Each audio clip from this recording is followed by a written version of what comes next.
Bismillahirrahmanirrahim. Welcome to another exciting episode of Preneur Talk with Salman पिराचा. मैं आज आप सबके सामने एक बार फिर से हाजिर हूँ एक नई एक्साइटिंग जर्नी स्टोरी लेकर, और ये बताने के लिए कि किस तरीके से दुनिया में लोग इस वक्त एंटरप्रेन्योरशिप के जर्नी को उन्होंने इख्तियार किया हुआ है. आज मेरे साथ हमने एक ऐसी शख्सियत को दावत दी है जो कि all the way from silicon valley उन्होंने ट्रैवल किया, और वो ट्रैवल करके हमारे पास यहाँ यूनिवर्सिटी ऑफ सरगोदा में तशरीफ़ लाए. हसन सैयद साहब, he is the CEO of Aspire Pakistan, जो कि इस वक्त सिलिकॉन वैली में काम कर रही है. और ना कि सिर्फ ये, बल्कि इसके साथ और कई ट्रेनिंग प्रोग्राम्स जनरेटिव AI के ऊपर और इंक्यूबेशन प्रोग्राम्स के ऊपर काम कर रहे हैं. और पाकिस्तान में इस वक्त एक एंटरप्रेन्योरशिप से रिलेटेड एक जाना माना नाम हसन सैयद साहब. Sir, thank you very much for being in the university of Sargodha. Sir, ये जर्नी कैसे स्टार्ट हुआ एंटरप्रेन्योरशिप, और इस वक्त आप क्या समझते हैं कि पाकिस्तान में एंटरप्रेन्योरशिप की क्या अहमियत है, क्या ज़रूरत है, और अगले आने वाले वक्तों में हम इस एंटरप्रेन्योरशिप को कैसे अपना सकते हैं, जैसे कि दुनिया जहां में इस वक्त एंटरप्रेन्योरशिप को अपनाया जा रहा है. थैंक यू सलमान, पहले तो मुझे मौका देने का शुक्रिया. और सवाल आपका बहुत गहरा है और शायद जवाब देने में बहुत लंबी बात हो जाए, तो मैं कोशिश करूंगा थोड़ा मुख्तसर. पहला सवाल आपका मेरे जर्नी के हवाले से. तो एंटरप्रेन्योरशिप में मेरा जर्नी, मेरे ख्याल में मैं मैट्रिक में था या फर्स्ट ईयर में था तब स्टार्ट हुआ था. और हैदराबाद में फोटो कॉपिंग मशीन नई नई स्टार्ट हुई थी, और उनके ऊपर जो पेपर होता था वो स्पेशल पेपर होता था जो आता था. तो मैं कराची से वो पेपर लेकर आता था और हैदराबाद में बेचता था फोटो कॉपिंग मशीन वालों को. तो दैट वाज माय फर्स्ट, जिसको आप कहेंगे. तो बहुत ज्यादा फायदा नहीं हुआ उसमें, नुकसान ही हुआ. अब्बा के पैसे थोड़े उसमें जाया हुए. लेकिन बात वो इस वजह से नहीं कि बिजनेस में मुनाफा नहीं था, इस वजह से कि मेरे अंदर डिसिप्लिन नहीं था. तो दैट्स माय स्टार्टिंग पॉइंट. मैंने तकरीबन 22 मुमालिक में काम किया, बीन टू ओवर 70 कंट्रीज, और मैंने अपनी जिंदगी में जितनी मुलाजमत की वो एज एन एंटरप्रेन्योर की. तो लिहाजा मैं जिस जॉब में गया, जहां मैंने काम किया, मैंने वहां पे उस कंपनी के मफाद के लिए एज अ बिजनेस क्या चीजें की जा सकती हैं, हमेशा उसके बारे में सोचा, जिसकी वजह से अल्लाह ताला ने मुझे हर जगह के ऊपर बहुत इज्जत दिलवाई. अल्लाह ताला की वजह से मुझे हर जगह जो है वो आगे बढ़ने का मौका मिला. अंटिल 2012 जब मैंने बीच का जो मेरी मुलाजमतों का जर्नी था उसको साइड पे रख के मैंने दोबारा से किया. बीच में और 2 एंटरप्रेन्योरियल डिटूर कह रहे हैं थे मेरे. तो और फिर उसके बाद से अल्हम्दुलिल्लाह I am just working on my own. Okay, that's good. अच्छा सर, ये बताएं कि अमूमन ये माना जाता है कि इंटरनेशनली ये कहा जाता है एक रिसर्च के मुताबिक कि 90% of the startups get failed. सिर्फ 10 स्टार्टअप्स कामयाब होते हैं, उनमें से 8 होते हैं जो कि यूनिकॉर्न आइडियाज़ बनते हैं. एक तो ये जो यूनिकॉर्न लफ्ज़ है, ये बहुत ही मुझे बाज़ औक़ात खटकता है कि हम लोग सारे एक यूनिकॉर्न की तलाश में निकल गए हैं और बस भाग रहे हैं उस यूनिकॉर्न के पीछे. आपका इस बारे में क्या ख्याल है कि ये यूनिकॉर्न आइडियाज़ और किस तरीके से हम पाकिस्तान में रहते हुए इस वक्त एंटरप्रेन्योर की क्या अहमियत क्या है यहाँ पे? अच्छा देखिए, पहली तो बात ये कि 90% स्टार्टअप फेल होती हैं, लेकिन 90% एंटरप्रेन्योर नहीं फेल होती.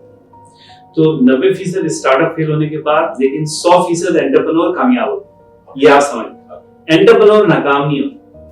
तो लिहाजा जिस तरीके से आप वो एडिसन की बात करते हैं ना, वो कहता है कि उसने पता नहीं कितने तजर्बे किए थे तो उसके बाद जाके बल्ब जो है वो सही बना था.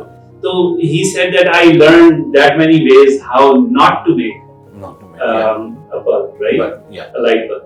तो बिल्कुल ऐसे ही है. तो एंटरप्रेन्योर के जो स्टार्टअप्स हैं वो एंटरप्रेन्योर के एक्सपेरिमेंट्स होते हैं. An experiment fail, this is very common.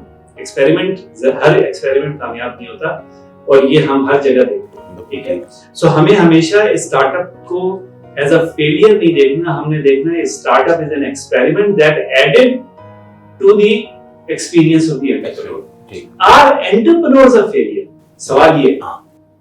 मैं देखता हूं तो मुझे तो हर तरफ एंटरप्रेन्योर कामयाबी नजर आ रही है. तो लिहाजा आप ये नहीं कह सकते कि स्टार्टअप फेलियर है, आप ये कह सकते हैं कि startup experiment failed, but entrepreneur gained whatever the knowledge was. तो एक तो ये पार्ट. دوسرا جو آپ نے انٹرسٹنگ بات کی یونیکارنس کی, تو میں اس کے بارے میں بہت اسٹرانگ اوپینین رکھتا ہوں, اور میرے خیال میں پاکستان میں انکیوبیشن کی ترقی کے اندر سب سے بڑی رکاوٹ جو ہے وہ یونیکارن مائنڈ سیٹ ہے. یعنی ہم نے بچوں کو بٹرفلائز پکڑنے کے پیچھے لگا دیا, اور ہم جانتے ہی نہیں ہیں کہ ایک یونیکارن بنتی کیسے ہے, اور ایک یونیکارن کو بننے کے لیے جو انوائرمنٹ چاہیے وہ اویلیبل ہی نہیں ہے پاکستان میں. میں آپ کو سمپل سی مثال دیتا ہوں, یہ پتھر کا فرش ہے, اس کے اوپر میں لا کے ایک بیج رکھ دوں اور روزانہ پانی ڈالنے لگوں, تو وہ بیج کتنا بڑا ہوگا؟ ہو سکتا ہے کنکر اس میں سے پھوٹ جائے, لیکن اس کی جڑیں تو زمین میں نہیں جائیں گے. لہٰذا کیا ہوگا؟ کچھ دن کے بعد مر جائے گا. اگر ایک ایسی زمین ہے جس میں وہ لگ سکتا ہے لیکن وہاں پہ نیوٹرینٹس نہیں ہے, تو وہ چھوٹا سا رہے گا, بڑا نہیں ہوگا. اور آپ دیکھ سکتے ہیں روڈ کے کنارے درخت لگے ہوئے, جہاں روڈوں پہ زیادہ ٹریفک ہے وہ چھوٹے ہی رہ جاتے ہیں بیچارے, نہ بڑے ہوتے ہیں نہ گھنے ہوتے ہیں.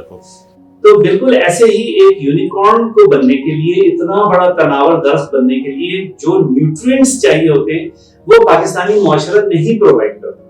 یہ ہمیں سمجھنا پڑے گا. تو ہم کیسے, تو ہوتا کیا ہے کہ کریم بنتا ہے تو باہر ہم کہتے ہیں کہ ہمارا, یا کوئی $1 بلین کمپنی بنتی ہے تو بک جاتی ہے, دراز بک گئی, ختم ہو گئی, اب وہ ہماری نہیں.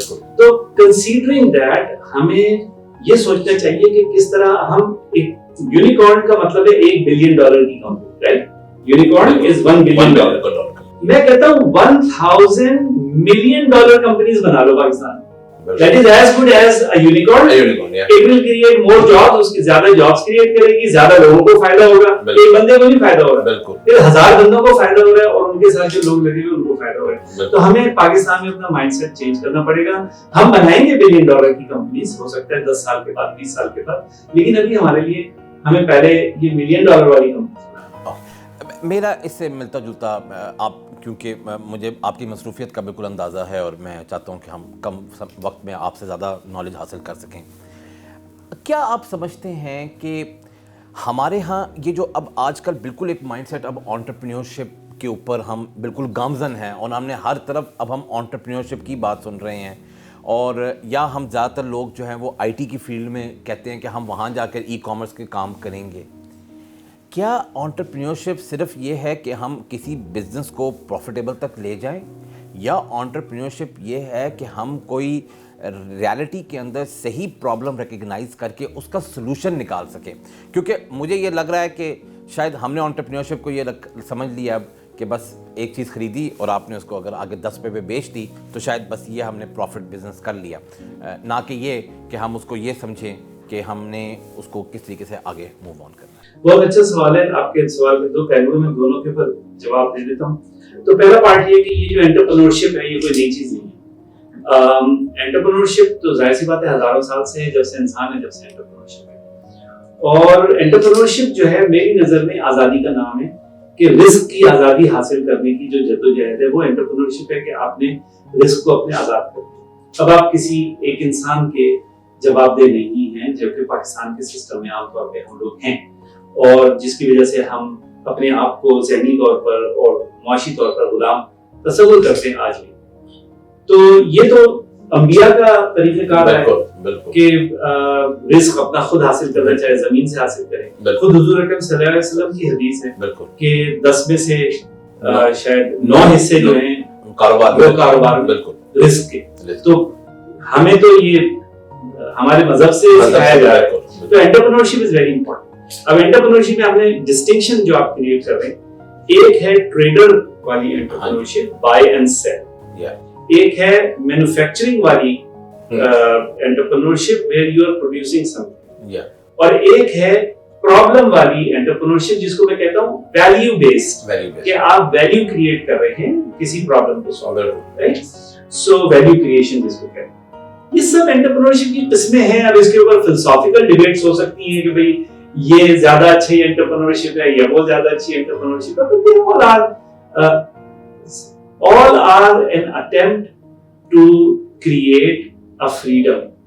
میری نظر میں یہ آزادی کی. اب آپ ट्रेडर बन के आजादी हासिल कर ले या मैं तो कहता हूँ जो ठेला लगा रहा है वो भी पकोड़े का या मैं आपको ये बात मैं सब बच्चों को बताता हूँ, पता नहीं कितनी ट्रेनिंग्स में कह चुका हूँ। हैदराबाद में, मेरा ताल्लुक हैदराबाद से, हैदराबाद में पकोड़े वाला था बड़ा मशहूर, हैदराबाद वालों को पता होगा कल्लू पकोड़े वाला। कल्लू पकोड़े वाले को 1981 के अंदर पुलिस पकड़ के ले गई। किस लिए पकड़ के ले गई कि उसके ऊपर लाखों रुपए का टैक्स था। अगर 1981 में किसी के ऊपर लाखों रुपए का टैक्स हो तो वो 1981 में करोड़ों कमा रहा होगा। आप सोच लीजिए पकोड़े वाला। बिल्कुल मैं ये नहीं कहता कि वो करोड़ों ही कमा रहा होगा, लेकिन अच्छे खासे कमा रहा होगा। बिल्कुल ठीक बात। तो आप इमेजिन दैट ये पकोड़े वाला कमा सकता है भाई। बिल्कुल। तो लिहाजा if you are good at something and you can create a business out of it, you are an entrepreneur from my perspective. And if you are struggling to generate your income through your services, you are an entrepreneur. Sir, last question. ये बताइएगा कि आप नौजवान नस्ल को क्या पैगाम देना चाहेंगे, स्पेशली जो इस वक्त स्टूडेंट्स हैं यूनिवर्सिटीज़ के अंदर, यूनिवर्सिटी सरगोदा में और बाकी यूनिवर्सिटीज़ के अंदर, कि वो अपने कैरियर को आगे कैसे परसू करें और क्या आगे करना चाहिए। एंड वन लास्ट थिंग कि एज एन नेशन हमें इस वक्त सबसे ज़्यादा किस चीज़ की ज़रूरत है कि जिसकी वजह से हम अपने मसाइल खुद हल कर सकें, ना कि हमें किसी और के ऊपर डिपेंडेंट होना पड़े। बिल्कुल सही है। ज़ाहिर है अगेन आप सवाल इतने गहरे कर रहे हैं कि जिसके लिए बहुत ज़्यादा वक्त चाहिए। Let me try this. तो पहली बात ये कि हमारे बच्चों को क्या करना चाहिए। तो the reality is whether you want to do a job or whether you want to start your own business, startup बनानी है, प्रॉब्लम सॉल्व करनी है, ट्रेडिंग करनी है, ई कॉमर्स की शॉप खोलनी है, they are all viable options. इनमें से कोई ऑप्शन अच्छा या बुरा नहीं है। The important thing is what you can do. तो आपने जैसे एक कैरियर में आदमी एक जॉब स्टार्ट करता है एंट्री लेवल की, फिर मैनेजर सुपरवाइजर बनता है, मैनेजर बनता है, डायरेक्टर बनता है, एंटरप्रेन्योरशिप भी ऐसे ही एक जर्नी है। छोटे से स्टार्ट करते हैं और बड़े होते जाते हैं। तो लिहाजा अगर आपने एंटरप्रेन्योरशिप में आना है और आपको आना चाहिए, भले आप मुलाजमत करने जा रहे हैं तो भी माइंडसेट आपका एंटरप्रेन्योर का होना चाहिए। सो रिमेंबर दैट कि बड़े बनने में टाइम लगता है, तो छोटा जो आपकी मीन्स में हो, जिस चीज को आप कर सकते हो वहां से स्टार्ट करें, भले वो पकौड़े की दुकान है। तो एक तो ये बात, और इसमें कोई बुराई नहीं है, मेहनत में कोई बुराई नहीं है। सारे पाकिस्तानी बाहर जाके गाड़ी भी चलाते हैं, बाथरूम भी साफ करते हैं, सब काम करते हैं। बस हमारे मुल्क में ही शर्म आती है। बिल्कुल। तो लिहाजा ये अपना ध्यान में रखें। और इसके लिए मैं अल्लामा इकबाल का शेर है जो मैं बहुत जगहों के ऊपर शेयर कर चुका हूँ कि हमें क्या चाहिए। तो अल्लामा इकबाल ने कहा है 3 चीजें कि जो हमें चाहिए अगर हमने अपने आप को कामयाब बनाना है इस जिंदगी के अंदर, इस जिंदगी के जिहाद में अगर हमने अपने आप को आगे बढ़ाना है। तो वो कहते हैं कि यकीन मोहकम, अमल पहम, मोहब्बत फातेह आलम, जिहाद जिंदगानी में है ये मर्दों की शमशीर। तो आप पहले इन तीनों अल्फाज को अगर समझ लें तो दिस इज द एसेंस कि अगर आपने सवाल किया। बहुत शुक्रिया। इसी के साथ आपने क्योंकि इकबाल की बात की तो मैं भी आखिरी इख्तिताम इकबाल के शेर पे ही करता हूँ कि खुद ही को कर बुलंद इतना कि हद तकदीर से पहले खुदा बंदे से खुद पूछे बता तेरी रज़ा क्या है। Thank you very much for listening अस और ये प्रेन्योर टॉक देखने के लिए बहुत शुक्रिया।